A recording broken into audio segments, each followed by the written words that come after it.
Welcome दोस्तों।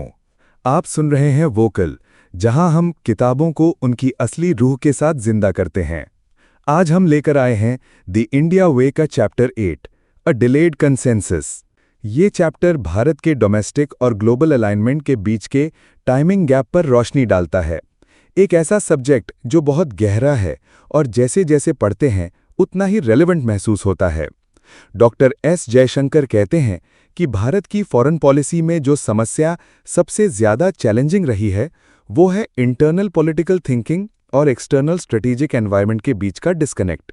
यानी दुनिया किस दिशा में जा रही है और भारत के अंदर का पॉलिटिकल कंसेंसस किस दिशा में है, ये दोनों चीजें कई बार सिंक में नहीं होती।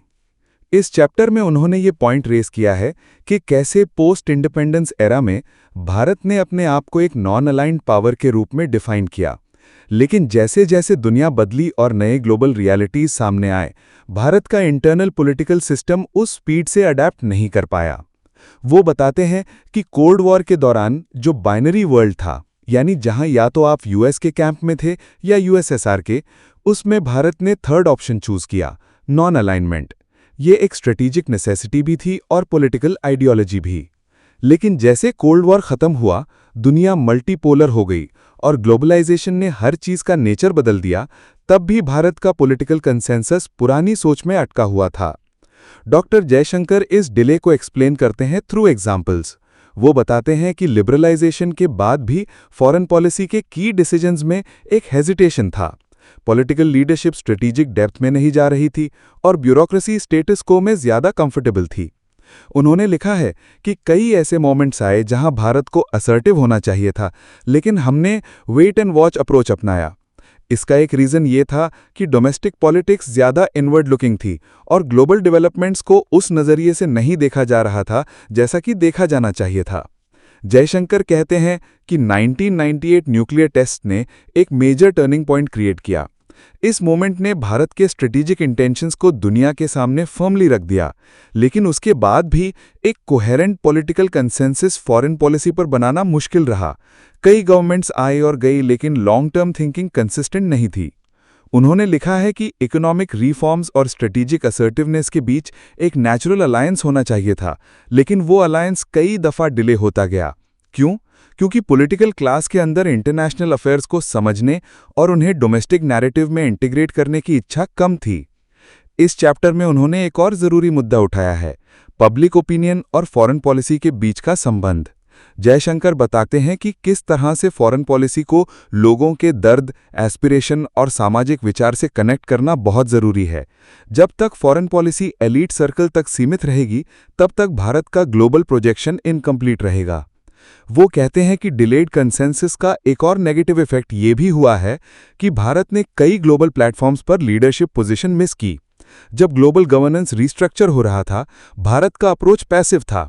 चाहे वो क्लाइमेट चेंज नेगोशिएशंस हो या ग्लोबल ट्रेड टॉक्स, हमारे नेगोशिएटर्स प्रेजेंट थे, लेकिन पॉलिटिकल बैकअप उतना स्ट्रांग नहीं था।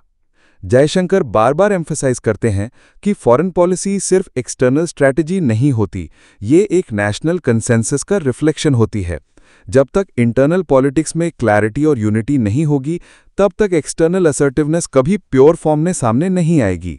वो बताते हैं कि अब रीसेंट ईयर्स में ये कंसेंसस डेवलप हो रहा है, नेशनल इंटरेस्ट को लेकर एक क्लैरिटी बनी है और फॉरेन पॉलिसी को एलीट गेम के बजाय एक नेशनल कॉन्वर्सेशन बनाया जा रहा है। उनका कहना है कि पब्लिक कनेक्ट और पॉलिटिकल डिसाइसिवनेस ये दो टूल्स हैं जो भारत को डिलेड कंसेंसस से निकालकर टाइमली स्ट्रैटेजी की तरफ ले जा सकते हैं। चैप्टर के एंड में वो लिखते हैं कि आज का भारत एक नए ग्लोबल रियलिटी का हिस्सा है। दुनिया आज फ्रैगमेंटेड है और हर कंट्री अपने नेशनल इंटरेस्ट के हिसाब से डिसीजन ले रही है।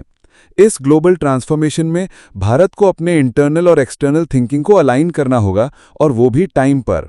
इसीलिए अ डिलेड कंसेंसस सिर्फ एक क्रिटिक नहीं है, ये एक कॉल टू एक्शन है, एक ऐसा संकेत कि अगर भारत को 21वीं सेंचुरी में अपना राइटफुल प्लेस चाहिए, तो पॉलिटिकल और स्ट्रेटेजिक माइंड्स को एक साथ आना होगा। फास्ट डिसीजंस, यूनाइटेड विजन और पब्लिक ओनरशिप, ये 3 पिलर्स हैं फ्यूचर की फॉरेन पॉलिसी के।